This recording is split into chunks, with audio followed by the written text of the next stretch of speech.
Un mes y días para que el año termine con un crecimiento prácticamente en cero, una economía pues con muy pírrico crecimiento, una inflación más o menos contenida, 3.50 más o menos. Sin embargo, algunos productos, sobre todo alimentarios, en 7, en 8, en 10% de inflación. La tasa de interés del Banco de México 7.25, con posibilidades de que cierren el último mes del año en 7%, aunque todavía eso no logra de alguna forma contener tasas de intereses de la banca comercial, que andan todavía en los 12 o 13 o 14%.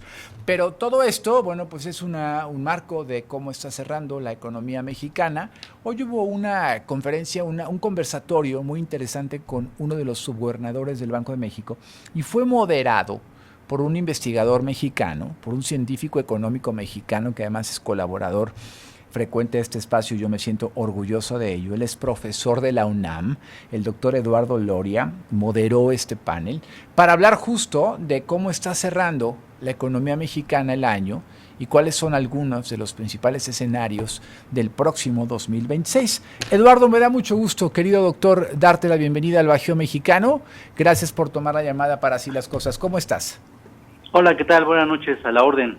Gracias, Eduardo. A ver, pues, ¿cómo cierra el año? ¿Cuáles son las expectativas, querido Eduardo? Tenemos un mes y días para que el 25 termine.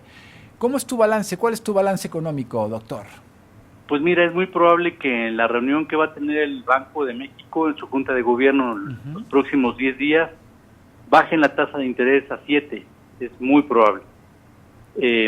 Por un lado, la inflación subyacente, aquella que quita los productos y servicios más volátiles, todavía está muy alta, ¿no? Particularmente servicios escolares, colegiaturas, otros servicios como son fondas, comidas, etcétera. Y eso es lo que todavía preocupa al Banco Central, que esa tasa subyacente no cede lo que debería ser, que es la tasa de inflación de largo plazo.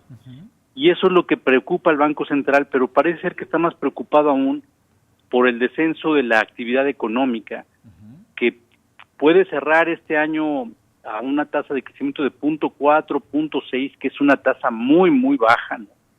Y eso se está reflejando en que el empleo formal está cayendo, ha aumentado la tasa de despidos, ¿no? Y está creciendo la informalidad laboral, ¿no?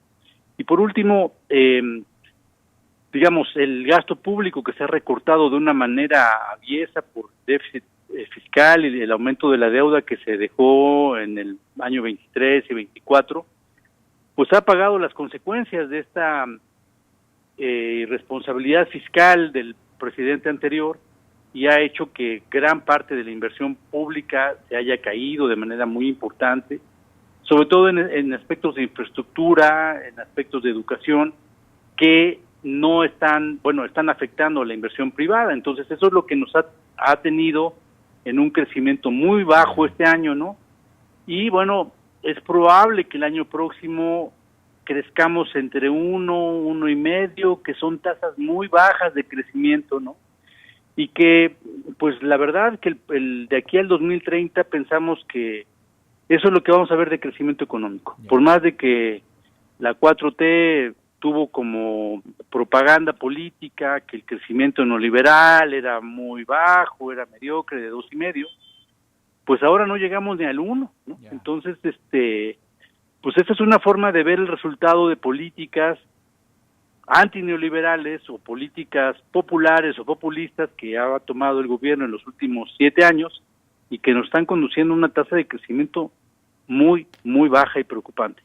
Oye, doctor, es Eduardo Loria, economista mexicano, científico economista mexicano, profesor de la UNAM, hablando con nosotros sobre el cierre de la economía mexicana este año y las expectativas del 26.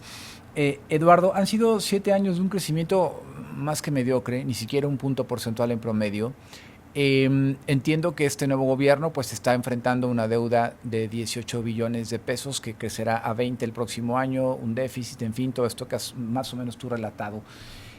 ¿Consideras que el paquete económico 26, Eduardo, la estrategia fiscal financiera que ha presentado el gobierno de México, va a cambiar en algo? Es decir, por lo menos, sé que estos indicadores tampoco cambian de la noche a la mañana tanto, o sea, tenemos también claridad de eso, pues, ¿no? Pero por lo menos podríamos esperar a que haya ya hoy una ruta diferente a la que dejó el gobierno anterior de López Obrador.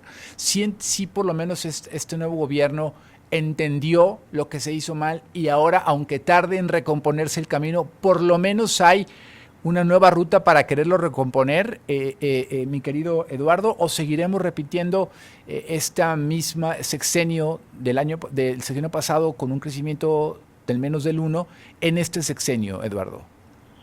Bueno, ellos de ninguna manera aceptan que hubo equivocaciones, al contrario, lo que están hablando es del segundo piso de la transformación, es decir, no hubo errores, no hubo tropiezos, no hubo equivocaciones, y de hecho insisten en lo mismo porque siguen regalando más dinero en apoyos sociales, que ahora eso ya representa prácticamente el 5% del Producto Interno Bruto, que es superior a la inversión pública que está en 3,5%, 3% del producto. Es decir, es más lo que se regala en dinero, en apoyos directos, que evidentemente son votos, ¿no?, que lo que se invierte el gobierno en apoyar a la gente para generar condiciones de trabajo, para generar condiciones de la inversión privada. La otra es de que, bueno, el número de beneficiarios de los programas sociales ya estamos en 35, 37 millones de personas, que para ellos es motivo de orgullo, pero eso ha distraído recursos escasos de la inversión pública necesaria en caminos, puentes, seguridad, etcétera, educación, salud, y eso es lo que le pega al crecimiento económico. Es decir, si tú regalas dinero, no estás generando condiciones de crecimiento económico. Pero lo peor de esto es que si tú ves los últimos 4 años cómo ha crecido el consumo privado no ha crecido. Es decir, por más de que regalan más y más y más dinero, la gente no está incrementando el consumo que pudiera generar un incremento en la demanda y por lo tanto el crecimiento. Entonces, ahí están los datos, es decir, tú puedes ver los datos de consumo privado de los últimos 4 o 5 años y el crecimiento del consumo está estancado, a pesar de que el aumento del gasto público en regalar dinero ha crecido de manera importante. Es decir, es una contradicción fundamental. Y ellos, lejos de decir que eso está mal, lo que hacen ahora es bajar la edad para merecer recibir apoyos directos, ¿no? Y lo están amplificando más a otros grupos sociales, no solamente a mujeres de 50 y pico de años, sino a más jóvenes, etcétera. Y ya vimos que eso no genera crecimiento económico. O sea, vamos, eso está probado por la teoría económica. La única forma en que una sociedad puede crecer es en la medida en que tú inviertas, o sea, que inviertas del gobierno y el sector privado. Y esta forma de gastar no está generando eso, al contrario. Sí, mientras no haya inversión pública y privada, no habrá dinamismo económico, no habrá empleo formal, no habrá empleo de mejor calidad, que eso es un tema que a México le está costando muchísimo, ya lo decían las encuestas del INEGI, ¿no? La fuerza de los ingresos de las familias mexicanas vienen del empleo, no vienen de las remesas, no vienen de las transferencias, vienen del empleo, ¿no? Exacto, y peor aún, si tú ves las remesas, sí, claro, llegaron a ser 6% del Producto Interno Bruto. Han caído, ahora están en 4%. Es decir, hay 2 puntos de caída de las remesas en pesos constantes.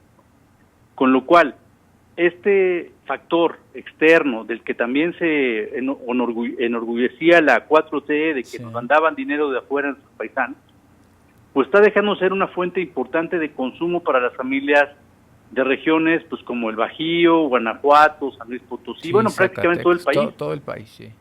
Y entonces digo, por donde uno le quiera ver, no hay un solo factor que te permita ver, por un lado, la corrección de la política económica que han seguido 7 años, o sea, no hay ninguna reflexión, al contrario, dicen que lo que les falta es intensificarla más, y segundo, el nearshoring no funciona, tercero, las remesas están cayendo como una fuente de divisas y una fuente de demanda interna, ¿no?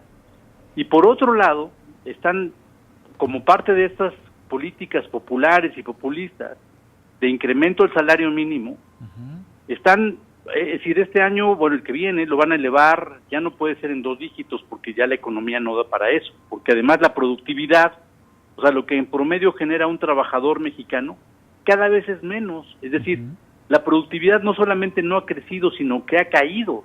Es decir, cada vez un mexicano promedio produce menos que antes. Entonces, Si tienes salarios crecientes, que eso aumenta el costo salarial de las empresas, y por otro lado la productividad cae, significa que se hace más caro producir, y eso no lo consideran tampoco como medidas de oferta que incrementen la productividad de los trabajadores. Entonces a mí la verdad se me parece un tablero donde vamos a jugar a no crecer, ¿no? Pero a ganar votos. Ese es finalmente el tablero en el que estamos jugando.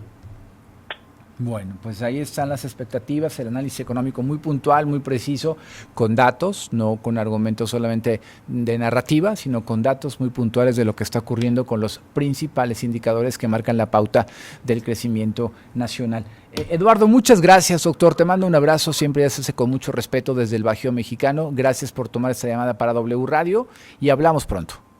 Un abrazo. A la orden. Gracias, doctor. Eduardo Loria, economista mexicano, profesor e investigador de la UNAM, hoy conversó con sus gobernadores del Banco de México para entender cómo cerrará la economía nacional. Ahí está, mientras no haya inversión pública y privada, pública dificilísimo, ¿no? Ha caído un 44% en los últimos 7 años la inversión pública de este país. Si bien es cierto, ya venía cayendo con el presidente Peña, eso también hay que decirlo, pues la caída estrepitosa fue a partir del sexenio del presidente López Obrador, que se dedicó más bien a destinar dinero más que invertir, pues a dar becas y pensiones y transferencias que le han resultado bien al partido, al oficialismo en turno, para ganar votos, pero no ha significado para nada una fortaleza en el crecimiento económico y en el bienestar serio, profundo, de fondo de las familias mexicanas. Bueno.